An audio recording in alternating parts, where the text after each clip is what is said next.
Ready ready start. Bihar में भाजपा और Janata Dal you के बीच की खींचतान जिस तरह एक बार फिर सतह पर आती दिख रही है वह इसलिए आश्चर्यजनक है क्योंकि अभी चंद दिन पहले पटना गए केंद्रीय गृह मंत्री अमित शाह ने कहा था कि 2024 के लोकसभा चुनाव और फिर उसके अगले वर्ष होने वाले विधानसभा चुनाव दोनों दल मिलकर लड़ेंगे। उनके अतिरिक्त भाजपा के अन्य वरिष्ठ नेता भी यह रेखांकित करते रहे हैं कि 2025 तक मुख्यमंत्री नीतीश कुमार ही रहेंगे। इस सबके बावजूद ऐसा लगता है कि भाजपा जदयू के बीच सब कुछ ठीक नहीं। इसका एक संकेत तो दोनों दलों के राज्य स्तर के नेताओं की ओर से लगातार एक दूसरे के खिलाफ तीखी होती बयानबाजी से मिलता है और इससे भी कि नीतीश कुमार न तो नीति आयोग की बैठक में भाग लेने दिल्ली आए न राष्ट्रपति रामनाथ कोविंद के विदाई समारोह में शामिल हुए और न ही नई राष्ट्रपति द्रौपदी मुर्मू के शपथ ग्रहण समारोह में वह राष्ट्रपति और फिर उपराष्ट्रपति के नामांकन के समय भी अनुपस्थित रहे।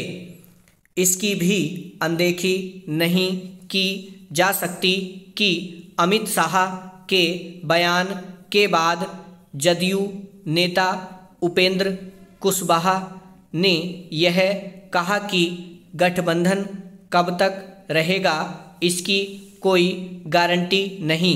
पता नहीं यह उनका अपना विचार है या जदयू का, लेकिन इसमें कोई संदेह नहीं कि राजनीति में कुछ भी हो सकता है।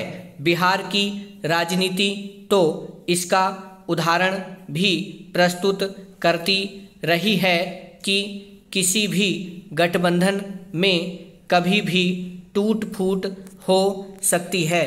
सब जानते हैं कि जदयू ने किस तरह 2014 के लोकसभा चुनाव के समय भाजपा से नाता तोड़कर राजद से हाथ मिलाया और फिर कुछ समय बाद नए सिरे से भाजपा का साथ पकड़ा। कहना कठिन है कि क्या नीतीश कुमार एक बार फिर राजद के साथ जाएंगे, लेकिन यह किसी से छिपा नहीं कि हाल के समय में उनमें और तेजस्वी यादव में नज़दीकी बढ़ी है, चूँकि अपने देश में ऐसे मामलों की गिनती करना कठिन है जब कोई दल एक गठबंधन से निकलकर दूसरे का हिस्सा बना। इसलिए अन्य राज्यों की तरह बिहार में भी कुछ भी हो सकता है।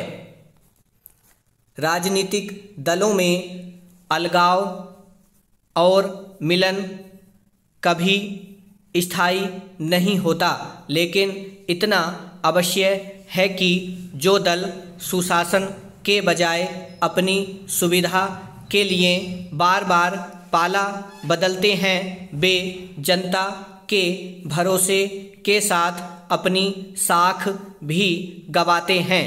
बिहार में गठबंधन के रिश्ते फिर से बदलें या नहीं, लेकिन यह तय है कि यदि सत्ता का कोई नया समीकरण बनता है तो उसका सबसे अधिक नुकसान राज्य की जनता को उठाना पड़ेगा।